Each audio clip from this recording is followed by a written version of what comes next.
స్త్రీ 2 అనే బాలీవుడ్ హిందీ సినిమా మొన్న 15 ఆగస్ట్ ఇండిపెండెన్స్ డే రోజు రిలీజ్ అయింది ఆల్ ఓవర్ ఇండియాలో. ఈ సినిమా వచ్చేసి 2 గంటల 10 నిమిషాలు ఉంది. ఇది ఒక హారర్ కామెడీ సినిమా. ఇంతకుముందు స్త్రీ అని 2018లో వచ్చింది, అది మంచి హిట్ అయింది. ఇప్పుడు ఆ సినిమాకు సీక్వెల్ ఇది అనమాట. 6 ఏళ్ల తర్వాత వచ్చింది సీక్వెల్. ఆ ఫస్ట్ సినిమా తీసిన డైరెక్టర్ అమర్ కౌశికే ఈ సినిమా కూడా తీశాడు. మధ్యలో అతను భేడియా అని ఇంకో సినిమా తీశాడు. ఈ 3 సినిమాలు కూడా ఈ ప్రొడ్యూసర్ మ్యాడాక్ ఫిలిమ్స్ మల్టీవర్స్లో ఉన్న సినిమాలు. 5 సినిమాలు తీశారు మొత్తం, అన్ని ఇంటర్లింక్డ్ ఉంటాయి. ఇంకొక సినిమా రూహి అని తీశారు, ఇంకొకటి ముంజియా అని తీశారు. ఈ ఏరియా వచ్చింది, అది కూడా ముంజియా కూడా మంచి హిట్, అది హారర్ కామెడీనే. ఇక ఈ సినిమా స్త్రీ 2 స్టార్ట్ అయినప్పుడు మొదటి 10 నిమిషాల పాటు కొంచెం ఏమీ అర్థం కాలేదు. నేను అన్ని సినిమాలు చూశాను, స్త్రీ చూశాను, రూహి చూశాను, భేడియా చూశాను, ముంజియా చూశాను, ఇప్పుడు స్త్రీ 2 కూడా చూశాను. అయినా కానీ నాకు మొదటి 10 నిమిషాలు పట్టింది కొంచెం సెటిల్ కావడానికి. ఒకవేళ మీరు ఏ సినిమా చూడకపోయి ఉంటే డైరెక్ట్ స్త్రీ 2 చూసి ఉంటే అస్సలు అర్థం కాదు సినిమా. ఇక ఈ సినిమా అంటే మెయిన్ హారర్ కామెడీ రెండే మెయిన్. మనకు పెద్ద అంటే రాజ్ కుమార్ రావు ఉన్నాడు హీరో, అతను శ్రద్ధా కపూర్ హీరోయిన్, ఇక పంకజ్ త్రిపాఠి సపోర్టింగ్ క్యారెక్టర్లో, ఇంకా ఫ్రెండ్స్ క్యారెక్టర్లో మన ఖురానా, అపరశక్తి ఖురానా, అతను మన ఒక హీరో ఉన్నాడు ఖురానా, అతని తమ్ముడు, ఇంకొక కమెడియన్ ఉన్నాడు. 5 మంది క్యారెక్టర్లు. ప్లస్ మనకు భేడియా సినిమా నుంచి మన వరుణ్ ధవన్ క్యారెక్టర్ కూడా ఈ సినిమాలో కలుపుతారు, ఎందుకంటే మల్టీవర్స్ యూనివర్స్ సినిమాలు కాబట్టి. ముంజియాని తాలేది ఈ సినిమాలో అండ్ రూహిని తాలేదు ఈ సినిమాలో. సో 3 సినిమాలు మిక్స్ అయి ఉన్నాయి ఈ సినిమాలో. స్త్రీ 2 భేడియా మేజర్గా. రూహిని ముంజియాని దీంట్లో కలపలేదు, నెక్స్ట్ సినిమాలో కలుపుతారేమో. ఇక ఎప్పుడైతే మెయిన్ ఈ సినిమాకి కాన్సెప్ట్ ఏదైతే ఉందో సర్కట అని ట్రైలర్ చూస్తే అర్థమవుతుంది. సర్కట అనే కొత్త దయ్యం అనాలి, కొత్త ఘోస్ట్. అంటే ఉత్త తల మాత్రమే ఉంటుంది సర్కట అనేది. అతని క్యారెక్టర్, ఆ క్యారెక్టర్ ఎంటర్ అయిన కాడి నుంచి సినిమా ఇక నీట్గా అర్థమవుతుంది. అంటే ఇంతకుముందు సినిమాలు చూడకపోయినా కానీ డైరెక్ట్ ఈ సినిమా చూసినా ఆ సరకట కాడి నుంచి సినిమా అంటే సరకట వచ్చేసి అమ్మాయిని ఎత్తుకపోతుంటాడు. అంటే స్త్రీ అనే సినిమాలో స్త్రీ వచ్చి అబ్బాయిని ఎత్తుకపోతూ ఉంటుంది.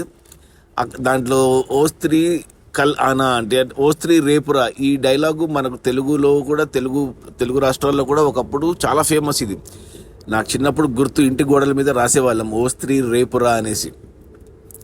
సో ఆ కాన్సెప్ట్ని పెట్టి తీశారు వాళ్ళు. ఇప్పుడు ఆ సినిమా అయిపోయింది ఓ స్త్రీ రేపురా, ఇప్పుడు ఆ స్త్రీనే వాళ్ళని కాపాడాలన్నమాట స్త్రీ 2లో.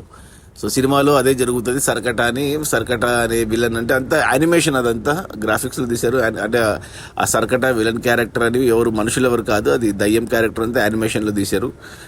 ఇక అక్కడి నుంచి అమ్మాయిలు ఎత్తుకపోవడము, అమ్మాయిలు వాళ్ళని మన hero and with the help of Shraddha Kapoor ఆ విలన్ని పట్టుకొని ఏమంటారు సినిమాని ఎండ్ చేయడమే. సినిమా సింపుల్గా ఉంది, బట్ ఏమంటే ఫన్ ఎక్కువ ఉంది సినిమాలో. అంటే ఫన్ అంటే ఇది మనకు జాతిరత్నాలు మనకు తెలుగులో ఎలా ఉంటుందో కామెడీ, అర్థం లేకుండా సిల్లీ జోకులు, కుళ్ళు జోకులు అలా సినిమాల మీద హీరోల మీద ఇలా వేస్తారు కదా, అలాంటిది కామెడీనే.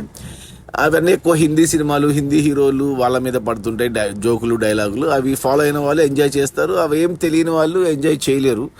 ఇక మధ్యన ఒక ఎపిసోడ్ ఉంది, ఎలిఫెంట్ ఎపిసోడ్ అని, బొమ్మ ఎలిఫెంట్లో. అది నాకు మన హనుమాన్ జంక్షన్లో ఒక సీన్ ఉంది, ఆవు సీన్ ఒకటి. ఆవు కింద దూరి వేణు హీరో కమెడియన్స్ అంతా కలిసి కామెడీ చేస్తారు, అలాంటి సీన్ ఒకటి పెట్టుకున్నారు. అది గుర్తొచ్చింది ఆ ఏనుగు కామెడీ సీన్ చూస్తే.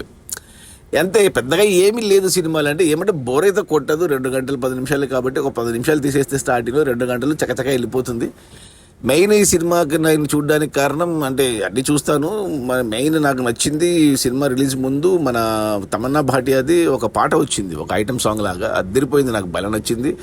తమన్నా కూడా చాలా గ్లామరస్గా, నేను ఎప్పుడు చూడలేదు తమన్నాని. అప్పుడెప్పుడు మన జూనియర్ ఎన్టీఆర్ లవకుశ సినిమాలో స్వింగ్ జరాలు అంత గ్లామరస్గా కనపడింది. మళ్ళీ ఇన్నాళ్ళకు ఈ పాట అంత గ్లామరస్గా అనిపించింది. ఆ పాట సెకండ్ హాఫ్లో వస్తుంది, భలే ఉంది ఆ పాట. కొంచెం రోల్ కూడా ఉంది తమన్నాకు, సో అదొకటి. ప్లస్ కొన్ని స్పెషల్ అపీరెన్స్లు ఉన్నాయి. ఒక పెద్ద హీరో కూడా ఉన్నాడు ఒక సీన్లో. అలా బాగానే పెట్టుకున్నాడు సర్ప్రైజ్లు. సినిమా అయితే హిందీ సినిమాలు చూసే వాళ్ళకు నచ్చుతుంది, ఇక హిందీ సినిమాలు చూడని వాళ్ళకి అస్సలు నచ్చదు. అందులో మన తెలుగులో ఇలాంటి హారర్ కామెడీలు మనం బొచ్చాడు చూసాం కాబట్టి మనకు అంత ఎక్సైట్మెంట్ అనిపించదు. నార్త్లో బాగానే చూస్తున్నారు సినిమాని. సో నాకైతే ఓకే అనిపించింది. మరి గుడ్ అనలేము, మరి బ్యాడ్ అనలేము, ఓకే. ఇంకా just another time pass movie అంతే.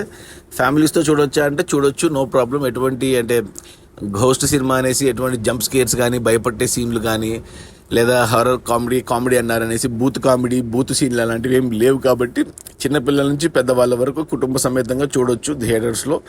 లేదు థియేటర్స్లో చూడలేము హిందీ సినిమా రేపు పొద్దున ఓటీటీలో వస్తే విత్ సబ్ టైటిల్స్ చూస్తాం, లేదా తెలుగు డబ్బింగ్ వస్తే చూస్తామంటే అలా అయినా ఓకే, ఫ్యామిలీతో చూడొచ్చు. మొత్తానికి చూసేయచ్చు. ముందు సినిమాలు చూసి ఈ సినిమా చూస్తే అంటే ఎస్పెషల్లీ స్త్రీ చూడాలి, భేడియా చూడాలి, స్త్రీ 2 చూడాలి. రూహి ముంజియా చూడకపోయినా పర్లేదు, అప్పుడు సినిమా బాగా ఎక్కుతుంది.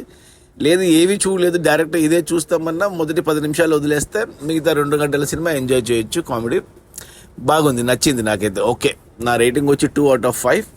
సో చూడండి, హిందీలో మనకున్న ఆప్షను ఈ స్త్రీ 2 థియేటర్స్లో ఉంది, 3 రోజులు అయింది రిలీజ్ అయ్యి.